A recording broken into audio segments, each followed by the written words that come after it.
Guys, good morning, welcome back to my channel it's Shyamali ব্লগে। জানাই তোমাদের অনেক অনেক স্বাগতম। আমি আজকের আবার চলে এলাম নতুন একটা ব্লগে। তো বাড়ির বউদের সারাদিনে কত দায়িত্ব থাকে, তাই না? সেই দায়িত্বটা তোমাদের সামনে আজকে আমি তুলে ধরবো। চলো দেখতে থাকো আমার ব্লগ ভিডিও। স্টার্ট করছি। আজকের বাড়ির কাজে আমি মেতে বসেছি একদম সকাল সকাল। তো সারাদিনে যত কাজ ছিল সব একটার পর একটা করব। কি কি দায়িত্ব না দায়িত্ব তোমরা দেখতে থাকো। এই দেখো আমার মেয়ে এদিকে খাচ্ছে। আমার মেয়েকে টিফিন দিয়ে দিচ্ছি খেয়ে নিতে। ওর জন্য আমি বললাম দেরি হয়ে যাবে, তাড়াতাড়ি তুমি খেয়ে নাও বলে ওকে স্নান টান করিয়ে পরিষ্কার করে খাইয়ে দিতে বসে গেছি। আর জামা প্যান্ট ছিল, সেই জামা প্যান্টটা তাড়াতাড়ি করে রেডি করতে বসে গেছি। আমার বড় মেয়েটাকে বলছি তুমি স্কুলে চলো। ও বললো না না আমি স্কুলে যাব না, আজকে যাব না মা, দেরি হয়ে গেছে। কারণ দেরি হয়নি, ও মানে বলতে চাইছে যে ওর জামাটা কালকে কাচে না, ওর জন্য ও জামা, আমি ইচ্ছে করে ওর জামা কেচে দিইনি।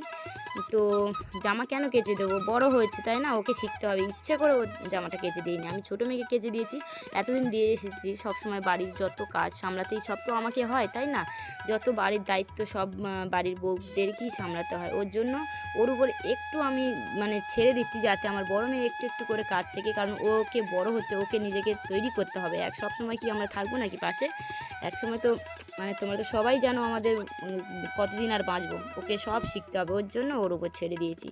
আর চলো ওকে ছেড়ে দিয়েছি, ছোটো মেয়েকে রেডি করবো। এবারেও স্নান টান করে নিয়েছে, খাওয়া দাওয়া করে নিয়েছে। এবারে ড্রেস ট্রেস পরাতে হবে, কেউ স্কুল নিয়ে যেতে হবে। বাড়ির বউদের তো কত দায়িত্ব তোমরা জানো। আমি পরপর কখন কি করি, কোনটা আমি কি করি, এর আগে অনেকবার তোমাদেরকে বলেছি। তো ও আমার ছোটো মেয়ে আবার লজ্জা পাচ্ছে, জামা খুলবো না। তো আমি বললাম কেন জামা খুলবে না, ক্যামেরার সামনে ও লজ্জা পাচ্ছে যেহেতু। তবু আমি সাইড করে জামাটা পরিয়ে দিলাম। জামা পরিয়ে নিয়ে সোজা চলে যাবো স্কুলে। আর স্কুলের ম্যামরা বারবার সকালবেলা আমাকে গ্রুপে জানিয়ে দিয়েছে, স্কুলের ম্যাম কি না বাচ্চাকে নিয়ে একটু তাড়াতাড়ি এসো, আজকে ওদের প্রোগ্রাম হবে, ছোটোখাটো একটা প্রোগ্রামটা কি তোমরা দেখো। চলো আমি বলছি প্রোগ্রামটা হচ্ছে ওদের স্কুলে, যখন নিয়ে যাব তখনই বলবো। তোমরা আপাতত দেখো ওদের স্কুলে কী ব্যাপারটা, আমি ঠিক অতটা জানি না, আমাকে বললো খালি প্রোগ্রাম হবে। তো এরপর সারাদিনে অনেক কাজ আছে আমার বাড়িতে। কি কি কাজ আছে, আমি কোনটা করব কোনটা না করব আমি ভেবে উঠতে পারছি না। চলো, তো ওর বাবা এখন বাড়িতে নেই যেহেতু কাজে চলে গেছে। কাজে তো সকালবেলা রোজ ওর বাবা ডেলি কাজে চলে যায়। তো আমি একলাই দুটো বাচ্চাকে নিয়ে এরকম করি সারাক্ষণ ধরে। তো রান্না বান্না করব, বাজারে যাব, আরও অনেক কাজ সারা। তো ঈশাকে রেডি করছি, রেডি করে নিয়ে এবার আমি ভাবলাম যে কিছু একটা খেয়ে নেবো, কিছু খেয়ে নেবো। কিন্তু এদিকে যখন ওকে মানে রেডি করার পর যে আমি দেখলাম ফোনটা, একটু আগে দেখে নিলাম যে ফোন দেখছি টাইম হয়ে এসেছে।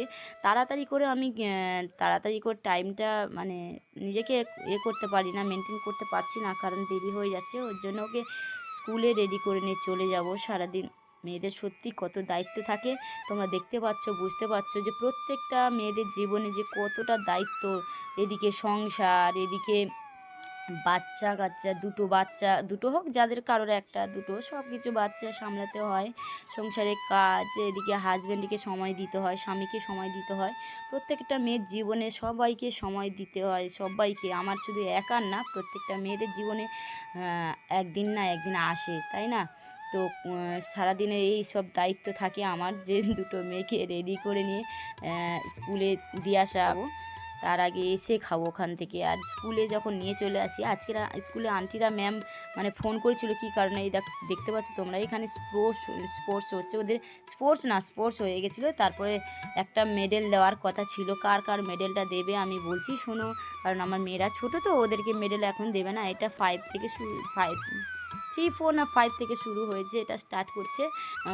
মানে কি মেডেল দিচ্ছে কী কারণে, good boys and good girl, যারা খুব ভালো পড়াশোনা করে, সব কিছুতে ভালো, গুড, তাদের জন্য একটা প্রাইজ দেবে বলে ওর জন্য ডাকা হয়েছিল। আমরা মাঠে, আমাদেরকে বলে দিয়েছে মাঠে দাঁড়াও, তো যার জন্য আমরা মাঠে দাঁড়িয়েছি। এখান থেকে টানা স্কুলে পৌঁছে দেবো মেয়েকে, এখান থেকে মানে শেষ করে মেয়েকে পৌঁছে দিয়ে তবেই আমি বাড়ি ফিরবো। বাড়িতে মানে যাব, আমার দেরি হচ্ছে ভীষণ, কিন্তু যতক্ষণ না এখানে মেয়েকে স্কুলে দিতে পারছি ততক্ষণ এই দায়িত্বের মধ্যেই আমি আছি। একে আপাতত এখানেই স্কুলে ঢুকিয়ে দিয়ে আমি তাড়াতাড়ি করে বাড়িতে যাব। ম্যামরা বলেছে যে যার দায়িত্ব সে যার থাকতে, মানে বাচ্চা ধরে রাখতে, যার জন্য আমরা ধরে রয়েছি হাতে করে। এখন ম্যামদের উপর ছাড়া যাবে না, স্কুলে ঢুকিয়ে দিয়ে অন্যান্য আগেরবার স্পোর্টস হয়েছিল তখন ম্যামদের দায়িত্ব ছিল, এখন আমাদের দায়িত্ব, বাড়ির বউদের দায়িত্ব, সব কিছু যেমন সংসারের কাজ সব দায়িত্ব সামলাতে হয়। বাজার টাজার করে নিয়েছে, অ্যাকচুয়ালি বাড়িতে আরও দেরি হয়ে যাচ্ছে, তার উপর দেখো না এদিকে দেরি হচ্ছে সেদিকে দায়িত্ব সামলাতে গিয়ে মানে কেমন আমি নাজেহাল হয়ে যাচ্ছি। দেখো এখানে বসে বসে বাসন মাজছি, কেন আমার বাসন মাজা হয় না? যদি বাড়িতে ঠিক করে জল থাকতো। তোমাদের অনেকবার বলেছি গাইস, তো আমার বাড়িতে অনেকটা জলের প্রবলেম, জল নেই, যার জন্য আমি দেরি করে কাজ সারতে হচ্ছে, আমার জলের সমস্যা। এই যে দেখতে পাচ্ছ এখানে আমি বাসনটা মাজছি, মেজে এসে জল ভেতরের জলে গিয়ে আমি কাজ মানে বাসনগুলো ধুইব, ওর জন্য বসে বসে ধুয়ে নিচ্ছি, তাড়াতাড়ি করে বাজার করে এনেছি। কতটা দেরি হচ্ছে, এদিকে আমার মেয়ে স্কুলে আনতে যাব, যা যা রান্না আছে কাজ আছে সবটা সামলাবো। আর হ্যাঁ, তোমরা জানো আমার আর একটা পরিবার আছে, আমি অনেকবার বলেছি যে আমার আর একটা ফেসবুক চ্যানেল আছে, তো ফেসবুক চ্যানেলে তোমরা সবাই গিয়ে ওখানে ফলো করে দিও। তো দুটো চ্যানেল আমার কাছে সন্তানের মতন। এক হচ্ছে এইখানে কাজ করছি তোমরা দেখতে পাচ্ছ, ইউটিউবের কাজ, আবার আছে ওইদিকে মানে ফেসবুক, দুটোই আমার একটা সন্তানের মতন। আর দুটোই ওই দুটো সংসার আমার কাছে ধরে নাও, ওটাও সামলাতে হয়, আবার এদিকে সব কিছু সামলাতে হয়, সামলে আর আবার দুটো বাচ্চাকে নিয়ে আমি বাইরে বেরিয়ে গেছি, একদম ছাদের মধ্যে দুটো বাচ্চাকে নিয়ে আমি একদম ঘুরছি ফিরছি, দুটো বাচ্চাকে নিয়ে ওরা খেলছে। ওরা বললো মা ছাদে যাবো চলো, তো ওদের সঙ্গে আমার থাকতেই হয় সারাক্ষণ ধরে, ওদেরকে একটু সময় দিতে হয় সন্তানদেরকে, ওর জন্য আমি ছাদে উঠে এসেছি। এসে ওরা খেলা করছে আর এই দিকটায় আমি চুপচাপ দাঁড়িয়ে আছি।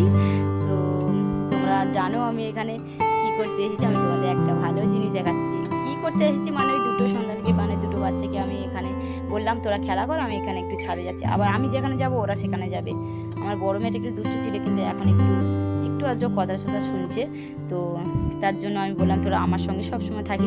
বড়টাকে, ছোটোটার চিন্তা কম, বড়টা বেশি দুষ্টু আমার, তো ওর জন্য ছাদে নিয়ে চলে এলাম। ওরা ওদিকে ঘুরছে, চলো আমি বিকেলবেলা করে যখন মাঝে মাঝে সময় পাই তখন ছাদে আসি, আর নইলে একটু কোন কাজে ব্যস্ত থাকি সেটা তোমাদের দেখাচ্ছি।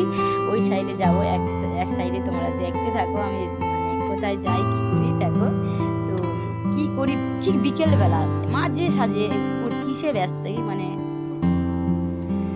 এই দেখো সেই জায়গা দেখাচ্ছি তোমাদেরকে। চলো এই সাইডে যে আমি এলাম, এসে দেখো রাস্তায় ওই দেখতে পাচ্ছ ওই কাকিমা, মাসিমা, জেঠিমা, দিদি সব এরা এখানে বসে বসে লুডো খেলছে।